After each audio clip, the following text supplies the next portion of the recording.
नमस्कार, मैं हूं आमोद श्रीवास्तव।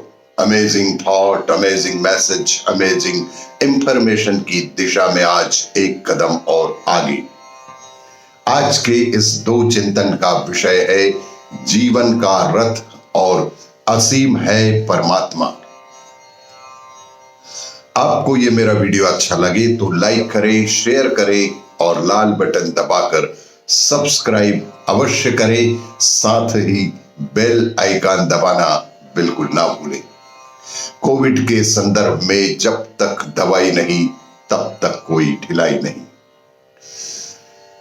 कि भगवान के भक्त बनो, उसके प्यारे बन जाओ और उससे कहो कि मेरे बुद्धि के रथ को, मेरे जीवन के रथ को तुम संभालो। मेरे भगवान, हे ईश्वर, इसे जहां ले जाना हो तुम ले जाओ।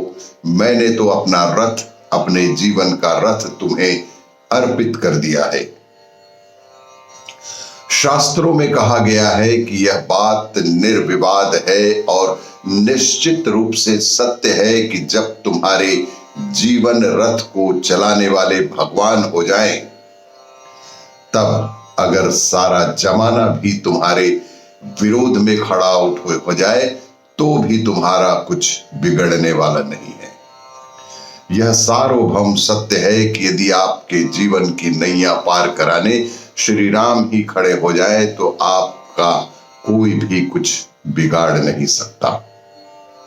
जमाने को तुम्हारे सामने झुकना ही पड़ेगा। न केवल झुकना पड़ेगा बल्कि उसे हारना भी पड़ेगा।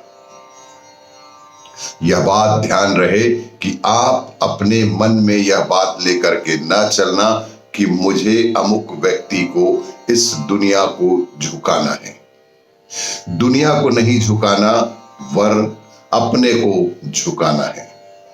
दुनिया को कभी नहीं झुकाना वरन अपने आप को झुकाना है।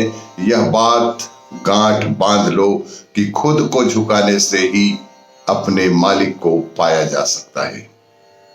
यह भी सत्य है कि उसको पाने के बाद फिर किसी को भी झुकाने की इच्छा होती ही नहीं। फिर तो लगता है कि सब ही अपने आप हो गए, अपने अपने ही हो गए। गीता नायक भगवान श्री कृष्ण ने कहा कि हे ज्ञान, मैंने पहले भी दिया था। हे अर्जुन, लुप्त हुए ज्ञान को मैं फिर से प्रकट कर रहा हूं। मैं इस ज्ञान को तेरे माध्यम से प्रकट करता हूं और इस दुनिया को बता रहा हूं कि जीवन का रथ ईश्वर के भरोसे ही छोड़ दिए जाएं।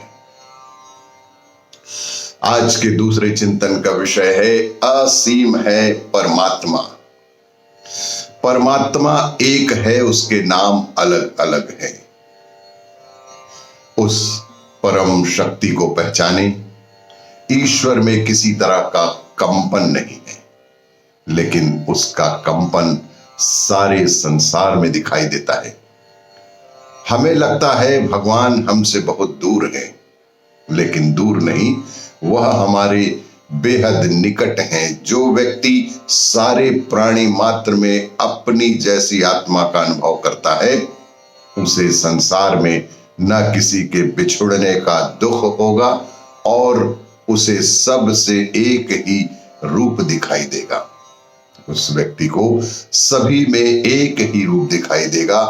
सारा संसार आपको बदलता नजर आएगा, लेकिन भगवान नहीं, वह एक ही है और कोई भी ऐसा स्थान नहीं है जहां वह नहीं है।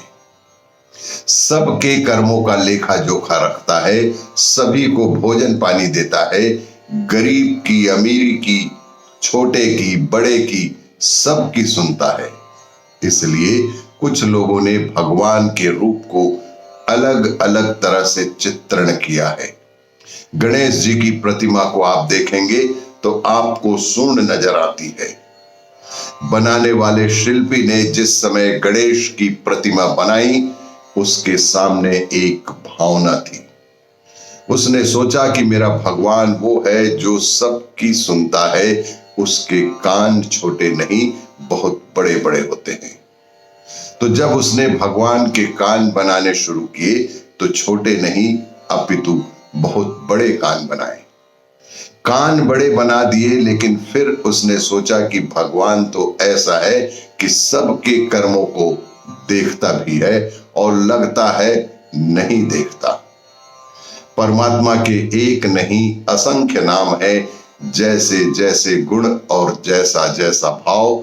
जिसने देखा वैसा वैसा पुकारा, उसे परमात्मा उसी रूप में दर्शित हुए।